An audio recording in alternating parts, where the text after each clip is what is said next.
Recuerda que puedes escuchar este audio horas antes de su estreno y sin publicidad suscribiéndote en cesarvidal.tv.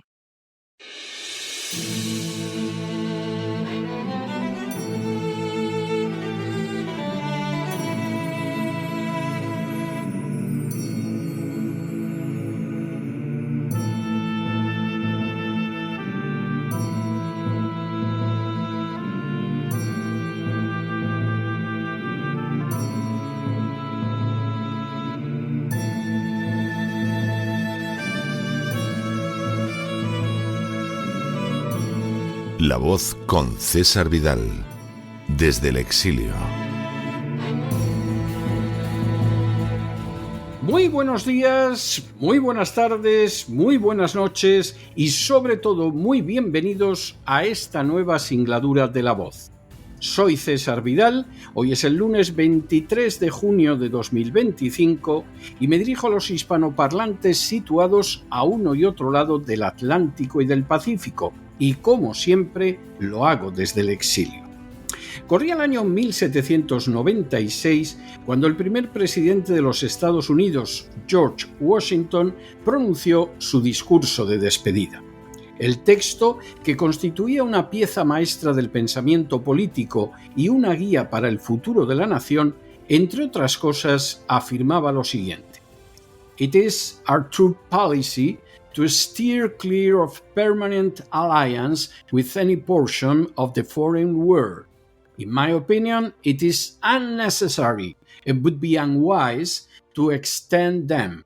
Lo que podría traducirse como: nuestra verdadera política es mantenernos libres de alianzas permanentes con cualquier porción del mundo extranjero.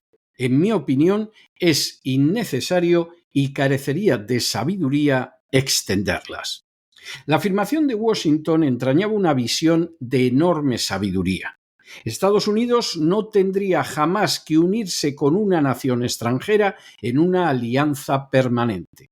Aquí o allá podrían darse esas alianzas, por ejemplo, en tiempo de guerra, como había sucedido con Francia y España durante la Guerra de la Independencia. Pero mantener alianzas permanentes resultaba inaceptable. No solo eso, crearlas resultaba innecesario, además de carente de sabiduría. Esa política fue mantenida por Estados Unidos a lo largo de su historia durante más de un siglo y no dejó de producir incontables beneficios.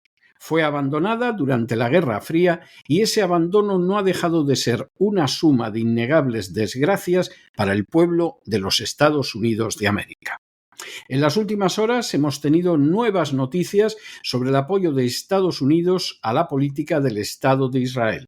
Sin ánimo de ser exhaustivos, los hechos son los siguientes. Primero, el Estado de Israel fue establecido en 1948 por una decisión de las Naciones Unidas de dividir el mandato británico de Palestina en dos estados, uno judío y otro árabe. Segundo, como en el caso de otras naciones surgidas del proceso de descolonización, la partición del mandato británico de Palestina vino acompañada de injusticias y de violencia. Tercero, así, en 1947, los árabes representaban el 69% de la población y tenían la propiedad del 92% de la tierra, pero solo recibirían el 43% de la tierra, menos de la mitad. Cuarto, por el contrario, los judíos, siendo el 31% de la población y teniendo menos del 8% de la tierra, recibieron el 56% del territorio. Por añadidura, también la tierra más fértil pasaría a manos de los judíos. Quinto, estas circunstancias por sí mismas permiten entender por qué los árabes rechazaron semejante partición y por qué los sionistas la recibieron con entusiasmo. Sexto, dadas esas circunstancias, tampoco sorprende que los sionistas adoptaran medidas para asegurarse el control de territorios que se les adjudicaba, donde la presencia árabe era total o muy mayoritaria. Así, antes incluso de que se proclamara el Estado de Israel, las Fuerzas Armadas sionistas llevaron a cabo una serie de acciones violentas conocidas como el Plan Dalet, que incluyeron, entre otras conductas, asesinatos masivos y violaciones, y cuya finalidad era obligar a los árabes a abandonar sus tierras. Séptimo, el episodio de la matanza de Deir Yassin es conocido, pero no fue el único ejecutado por fuerzas israelíes, como puede descubrir cualquiera que vea el documental Tantura que se proyecta en cesarvidal.tv. Octavo, de esta manera, unos 300.000 árabes fueron expulsados de sus propiedades antes de que un solo soldado de un ejército árabe pusiera un pie en territorio del Mandato de Palestina en 1948. En otras palabras, antes del inicio de la Guerra de Independencia de Israel, centenares de miles de palestinos habían sido ya expulsados de sus tierras por las fuerzas sionistas. Noveno, al término de la Guerra de Independencia, Israel, con una posesión inicial de menos del 8% de la tierra, se había apoderado del 78%. 700.000 palestinos fueron a parar a campos de refugiados, mientras los pueblos árabes eran arrasados y convertidos en tierra fértil o en asentamientos israelíes. De hecho, de las 500 poblaciones árabes, 400 fueron destruidas por las fuerzas israelíes. Décimo. A esa situación se había llegado, sin embargo, gracias a que el principal apoyo para la creación del Estado de Israel había sido Stalin, al que agradaba la idea de contar con una nación socialista en el Mediterráneo. De hecho, sin el apoyo de la Unión Soviética, que consiguió votar no como una sola nación, sino como varias, el Estado de Israel posiblemente no hubiera sido aprobado por la Organización de Naciones Unidas. 11. La posición de Estados Unidos fue inicialmente más prudente. Tanto la diplomacia como la inteligencia de Estados Unidos era contraria mayoritariamente al establecimiento del Estado de Israel, por considerarlo una amenaza para la paz y la estabilidad de Oriente Medio, así como el origen de un semillero de futuros problemas para Estados Unidos. 12. La posición inicial de Estados Unidos cambió decisivamente con el presidente Truman, que fue elegido gracias a un apoyo económico colosal de los lobbies judíos en Estados Unidos. 13. Dentro de la política sistemática de Israel de cometer atentados de falsa bandera, incluso contra judíos, en 1954 los servicios de inteligencia israelíes llevaron a cabo en Egipto la Operación Susana, que consistía en atacar bienes americanos y británicos en Egipto, culpando de ello a los egipcios. El descubrimiento de esta trama de falsas banderas provocó la dimisión del ministro de Defensa israelí Pinhas Labón, pero Israel no admitió su responsabilidad hasta el año 2005. 14. Durante las primeras décadas de la existencia de Israel, Estados Unidos intentó mantener en cierta medida una actitud de imparcialidad y sentido común. Así, en 1956, cuando Israel en compañía de Francia y Gran Bretaña atacó a Egipto y ocupó la península del Sinaí, el presidente Eisenhower obligó a Israel a abandonar el territorio del que había privado a Egipto. 15. Más relevante todavía en frenar a Israel fue el presidente Kennedy, que dejó de manifiesto que no toleraría que Israel contara con armamento nuclear, porque esa circunstancia constituiría un verdadero peligro para la paz y un factor de enorme desestabilización en Oriente Medio. 16. Igualmente, Kennedy tuvo la pretensión de que los lobbies pro-Israel se registraran como organizaciones extranjeras que operaban en el territorio de los Estados Unidos. 17. El asesinato de Kennedy significó el final de la política de prudencia de Estados Unidos hacia Israel. Su sucesor, el presidente Johnson, no solo permitió que Israel siguiera desarrollando el arma atómica, sino que incluso ocultó al pueblo americano acciones de Israel perpetradas contra los Estados Unidos. 18. Así, el 8 de junio de 1967, el USS Liberty, un buque de investigación técnica de la Armada de Estados Unidos, fue víctima de un ataque intencional israelí perpetrado por aviones de combate de la Fuerza Aérea israelí y lanchas torpederas de la Armada de Israel durante la Guerra de los 6 días y con la intención de culpar a Egipto y provocar la entrada de Estados Unidos en el conflicto al lado de Israel. 19. El ataque combinado por aire y mar de Israel causó la muerte de 34 miembros de la tripulación, hirió a 171 miembros y ocasionó graves daños al buque. El presidente Johnson pasó por alto el ataque israelí, ocultándolo a la opinión pública americana. 20.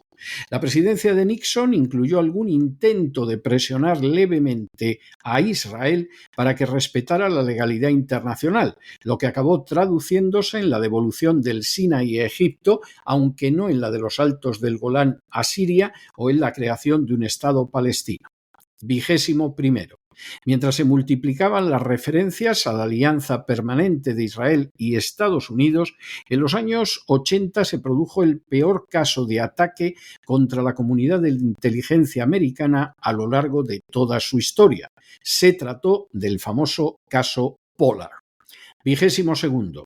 Jonathan J. Pollard era un analista de la inteligencia americana que en el año 1984 entregó a Israel el manual sobre cómo Estados Unidos reúne inteligencia y también desveló los nombres de miles de personas que cooperaban con las agencias de inteligencia americanas en el extranjero.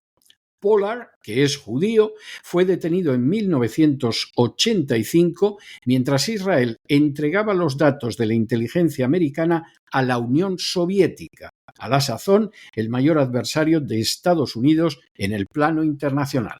23. Pollard, responsable del mayor desastre de la historia de la inteligencia de Estados Unidos, fue condenado en 1987 a cadena perpetua. Hasta 1998, el Estado de Israel no reconoció que había financiado las operaciones de espionaje de Pollard contra Estados Unidos. 3 años antes había otorgado la ciudadanía israelí a Pollard. 24. Pollard fue puesto en libertad en 2015 gracias a la acción combinada del gobierno de Israel y de los lobbies sionistas en Estados Unidos. Tras afincarse en Israel, Pollard ha apoyado al actual ministro israelí Itamar Ben-Gvir y defendido el genocidio de los palestinos, insistiendo en que todos los habitantes de Gaza deben ser deportados a Irlanda. 25. La sumisión de Estados Unidos a la política deseada por Israel se agudizó de manera especial desde los años 80 a pesar del caso Pollard. El famoso Plan para el Nuevo Siglo Americano, diseñado por americanos que en su mayoría eran judíos y sionistas, contemplaba una sucesión de guerras que trazarían un mapa de Oriente Medio favorable a las ambiciones de Israel. El plan señalaba que el pueblo americano rechazaba mayoritariamente esa idea, pero que un nuevo Pearl Harbor permitiría ponerla en práctica. 26. Los atentados del 11 de septiembre fueron el Pearl Harbor deseado y aprovechado en apenas unas horas por Netanyahu, que afirmó que ahora Estados Unidos y el mundo podrían comprender a Israel. La afirmación podía ser eficaz en términos de propaganda, pero no tenía punto de contacto con la realidad. 27. Los atentados del 11 de septiembre permitieron dar inicio a un conjunto de guerras que no tenían absolutamente nada que ver con los intereses del pueblo americano y que, comenzando con la invasión de Afganistán, tenían que concluir con la de Irán, redibujando un mapa político de acuerdo a los deseos del sionismo encarnado en aquellos momentos por Benjamín Netanyahu. 28. La invasión de Irak fue presentada así de manera totalmente falsa como un intento de acabar con unas armas de destrucción masiva que realmente no almacenaba Saddam Hussein, por cierto, un antiguo aliado de Estados Unidos ya utilizado contra Irán. 29. La era Bush concluyó con una peligrosa sucesión de fracasos en política exterior y de manera muy especial en Oriente Medio. Mientras Israel violaba los acuerdos de Oslo y financiaba a Hamás para impedir la formación de un Estado palestino, Estados Unidos se veía empantanado en guerras que solo favorecían a Israel y al complejo industrial militar. 30. Durante la era Bush, el Estado de Israel comenzó además a difundir la falsedad de que Irán se encontraba a solo unos meses de conseguir armamento nuclear, aunque la realidad era que ya en el año 2002 la inteligencia de Estados Unidos había llegado a la conclusión de que esa acusación era totalmente falsa y que el régimen iraní ni desarrollaba ni tenía la menor intención de desarrollar un programa de fabricación de bombas nucleares. 31. La perspectiva de poder salir de una maraña de guerras libradas en beneficio únicamente de Israel y del complejo militar industrial ayudó sobremanera a Barack Obama a llegar a la Casa Blanca. 32. Aunque Obama no se dejó arrastrar por Netanyahu a la invasión de Irán, fue el presidente más generoso hasta la fecha con Israel, financiando su muro de hierro y entregándole de manera directa 30 billones con B de dólares que, por supuesto, fueron arrancados de la satisfacción de necesidades de los ciudadanos americanos. 33. Durante su primer mandato, Donald Trump evitó ser arrastrado a la invasión de Irán a pesar de que sufrió una operación de falsa bandera que tenía esa finalidad. Trump intentó eludir las fuertes presiones sionistas mediante el asesinato de Qasem Soleimani, jefe de la Guardia iraní, en 2020. 34. El poder de Israel para dirigir la política exterior americana quedó de nuevo de manifiesto durante la administración Biden. A esas alturas, el 100% de los miembros del Senado y más del 95% de los del Congreso recibían dinero de la AIPAC, uno de los lobbies sionistas más poderosos para sus campañas electorales. La misma AIPAC afirma en su página web que el 93% de los políticos del legislativo de Estados Unidos han sido elegidos gracias a su respaldo. 35. La sumisión de Biden a los lobbies sionistas permitió a Netanyahu no solo llevar a cabo una guerra en Gaza, que ha sido definida como genocidio incluso por expertos israelíes y judíos, sino también extender esa guerra hacia países vecinos como Líbano o Siria. 36. Donald Trump llegó a la Casa Blanca prometiendo que acabaría con las guerras de la era Biden como la de Ucrania o la de Gaza, aunque desde el primer momento se mostró totalmente alineado con las posiciones de Netanyahu. 37. Lejos de impulsar la paz que esperábamos millones de ciudadanos americanos, Trump ha demostrado ser incapaz de enfrentarse con Zelensky más allá de los primeros momentos y el fin de semana pasado se sumó a la agresión desencadenada por Israel contra Irán con el pretexto, una vez más en 2 décadas, de que estaba a punto de conseguir armamento nuclear. 38. A diferencia de lo que sucedió en 1981, cuando Israel bombardeó Osirak en Irak, la operación de ataque de Israel de los últimos días no presenta indicios de haber sido coronada por el éxito. De hecho, Irán ha respondido, continúa atacando el territorio de Israel y hay señas de que podría iniciar una guerra de desgaste que resultaría muy costosa para Israel. 39.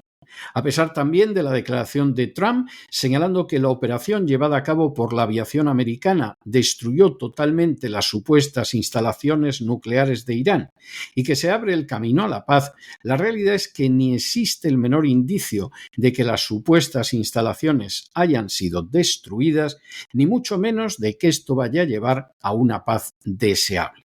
Y 40, hasta la fecha el Estado de Israel ha sido objeto de 229 resoluciones de Naciones Unidas que ha desobedecido de manera sistemática gracias al respaldo de los Estados Unidos. Fue el presidente Washington el que señaló en primer lugar la obligatoriedad absoluta de que Estados Unidos no entrara en alianzas permanentes con ninguna nación. Hacerlo solo podría perjudicar a Estados Unidos enredándolo en conflictos totalmente contrarios al pueblo americano.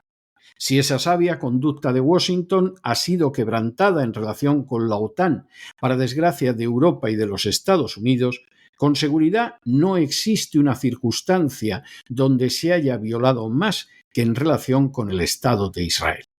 Piénsese lo que se piense de la fundación del Estado de Israel, lo cierto es que su existencia ha derivado en un semillero de guerra e inestabilidad desde su creación. La injusticia de la partición, paralela a la de otras naciones creadas durante el proceso de descolonización, podría quizá haber sido asimilada con el paso del tiempo. Lo han impedido las agresiones israelíes a países árabes en 1956 y 1967, ocupando territorios que no pertenecían a los asignados en la partición. Lo ha impedido la negativa cerril a la formación del Estado árabe, que aparece en el mismo instrumento de derecho internacional que creó el Estado de Israel, y lo ha impedido de manera muy especial las ansias de expansión territorial del sionismo. Todas esas circunstancias han convertido Oriente Medio en una zona altamente inestable desde hace décadas. Esta situación hubiera podido reconducirse con relativa facilidad si Estados Unidos hubiera mantenido su papel de hegemón global, imparcial y respetuoso de la legalidad internacional. Sin embargo, en lugar de asumir esa función, los sucesivos presidentes y poderes legislativos de Estados Unidos se han sometido a los más que poderosos lobbies sionistas, arrastrando a la nación a guerras totalmente innecesarias y contrarias a sus intereses, que además pagan sus ciudadanos no solo con sangre, sino también con pérdidas en bienes sociales como la educación, la sanidad o las infraestructuras, que podrían ser infinitamente mejores si ese dinero no fuera a parar al Estado de Israel. Que billones con B de dinero del ciudadano americano acaben en Israel es una vergüenza inaceptable que tiene que concluir cuanto antes. Por añadidura, esta política, que es una verdadera desgracia para los ciudadanos americanos, con la excepción del complejo militar industrial, tampoco ha beneficiado a Israel. Lejos de ser una nación sensata e inteligente que sabe manejar sus bazas diplomáticas y utilizar el pacto, Israel se ha convertido en un Estado agresor una y mil veces, que solo sabe utilizar la fuerza bruta y que se burla desde hace décadas de la legalidad internacional, y que además lo hace precisamente porque cuenta con que Estados Unidos impedirá que asuma las consecuencias de sus acciones. Tal conducta, aunque parezca que obtiene éxitos parciales mediante bombardeos y asesinatos, lleva décadas dejando de manifiesto su más que rotundo fracaso. La paz no viene nunca y no puede venir partiendo de unas bases que solo siembran las semillas de más violencia, más sangre y más guerras. De hecho, ya hemos llegado hace tiempo al punto en que para creer que esa desastrosa táctica brutal funcionará, hay que entrar directamente en la práctica del genocidio, es decir, imponer la paz mediante la desaparición entera de un grupo, bien mediante su muerte o bien mediante la deportación masiva.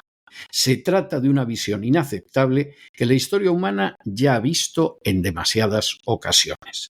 Ni siquiera los políticos oportunistas se benefician siempre de esa política. Johnson acabó desgastado renunciando a la reelección. Nixon se vio desplazado del poder de manera poco clara. Bush Jr. ha dejado un legado pavoroso. Obama fue Nobel de la Paz, pero bombardeando ya en su primer mandato 8 naciones. Y Trump, si la operación del fin de semana no ha salido bien ni acaba en una paz inmediata, sufrirá la desintegración del movimiento MAGA porque millones de americanos no creemos que América vaya a ser grande entrando en más guerras a favor de los lobbies armamentistas y sionistas, sino precisamente acabando con su influencia y empleando los recursos nacionales en resolver los problemas verdaderamente nacionales y no las ansias de expansión de Israel o la angustia existencial de un Netanyahu que sabe que tendría que estar en prisión por corrupción. Sin duda, la enseñanza de Washington fue la más sabia y la más adecuada. Estados Unidos no debe enredarse jamás en alianzas militares permanentes y las que ahora existen tendrían que haber concluido por el bien del pueblo americano hace décadas. Pero no se dejen llevar por el desánimo o la frustración. Y es que a pesar de que los poderosos muchas veces parecen gigantes, es solo porque se les contempla de rodillas y ya va siendo hora de ponerse en pie. Mientras tanto, en el tiempo que han necesitado ustedes para escuchar este editorial, la deuda pública española ha aumentado en más de 7 millones de euros y una parte, y crean que no es pequeña, se debe a también haberse sometido a ese tipo de política que no se decide en el país sino a miles de kilómetros de distancia. Muy buenos días, muy buenas tardes, muy buenas noches. Les ha hablado César Vidal desde el exilio. Que Dios los bendiga.